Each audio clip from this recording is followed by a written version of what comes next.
បងកេងគិតនឹកដល់ស្រស់ពេលពើយកក៏ត្រូវអូនកំពុងធ្វើអ្វីរាត្រីនេះបងសែននឹកដល់ស្រីតែចរណៃនឹកបងដែរឬទេទឹកសាន់សានធ្លាក់ចុះផែនពោសុធាបងរងាពេលដែលគ្មានជីវ៉ា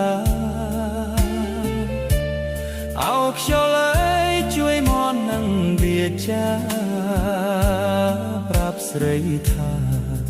រូបបងនឹកអូនណាស់រាត្រីនេះបងសែននឹកកលស្រី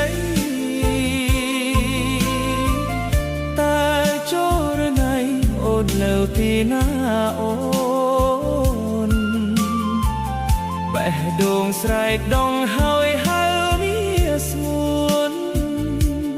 ឲ្យនឹមនួនត្រលប់រកក្បែរបងវិលមករកដើមទ្រង់បងវិញអូនបើគ្មានស្គួនបងរអាត់ខ្លឹមសាររាត្រីនេះបងពិតជាឯកាបើស្នេហាមិនវិលមក